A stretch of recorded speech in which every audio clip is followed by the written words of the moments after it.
السلام عليكم ورحمة الله وبركاته. ازيكم عاملين ايه؟ يا رب تكونوا دايما بخير. اللي ما يعرفنيش وأول مرة ينورني في قناتي، أنا آية ودي قناة مطبخ آية. إن شاء الله هعمل معاكم بسلة بالجزر واللحمة، هتعجبكم قوي. معايا هنا البسلة، ومعايا كوباية جزر، ومعايا اللحمة مسلوقة، ومعايا بصلاية، ومعايا كوباية عصير طماطم.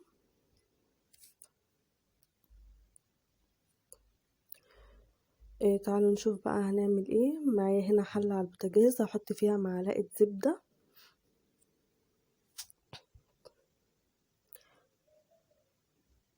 وبعدين هنزل عليها ببصلاية متوسطة تكون متقطعة قطع صغيرة.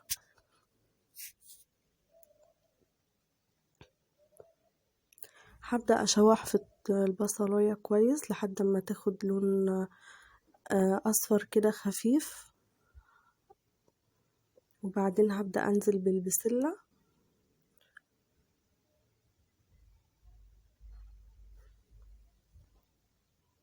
هقلبها بس تقلبتين، وبعد كده هضيف الجزر على طول،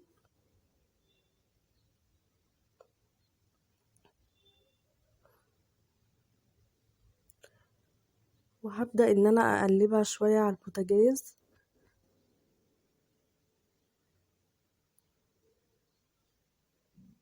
جربوها بالطريقة دي هتعجبكم قوي، وطعمها بيبقى حلو قوي.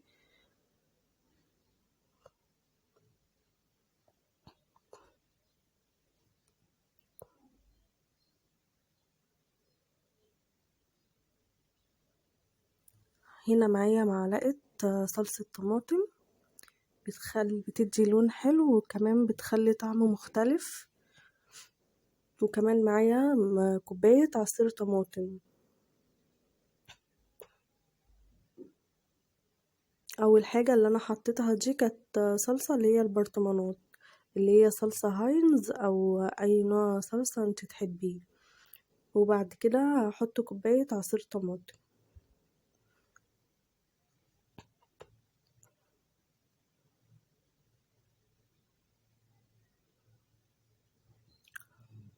بعدين بقى هبدأ انزل باللحمة. اللحمة عندي مسلوقة ومستوية.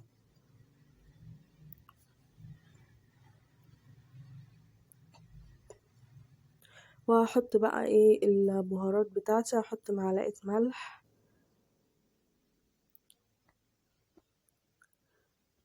وهحط شوية بهارات مش كتير، نص معلقة تقريبا، وهحط رشة فلفل اسود. هبدأ بقى اقلب كل المكونات دي مع بعض عشان كله ياخد من طعم بعضه. واللحمة طبعا بتدي طعم حلو قوي لما بتكون في الخضار.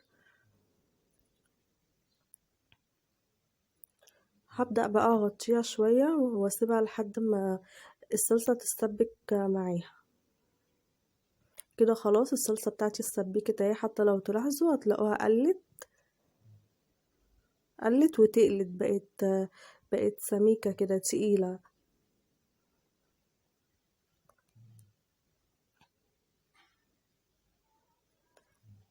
هبدأ بقى ان انا ازود بشوربة، شوربة تكون سخنة.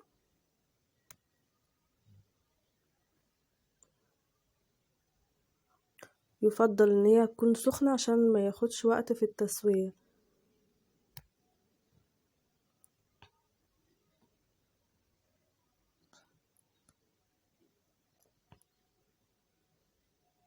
كده تمام. هبدأ بقى ان انا اغطيها واسيبها لحد ما تغلي.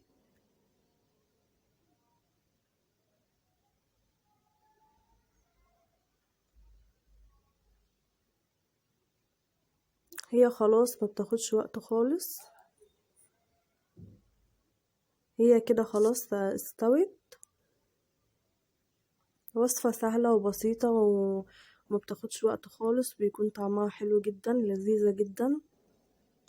هنا بقى في الاخر بعد ما تستوي، فص الثوم ده اختياري، هو بيدي طعم حلو. لو عايزة تحطيه حطيه، مش عايزة براحتك. هبشره بقى بالطريقة دي ناعم خالص.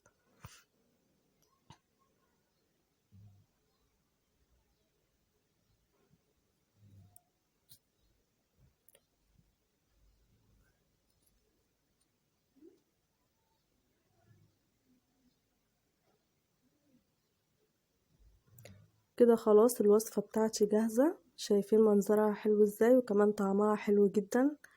الجزر طبعا مع البسلة بيبقى طعمها مسكر جدا. هي دي بقى كانت وصفتي النهاردة، وصفة سهلة وبسيطة جدا. يا رب الفيديو يعجبكم يا رب.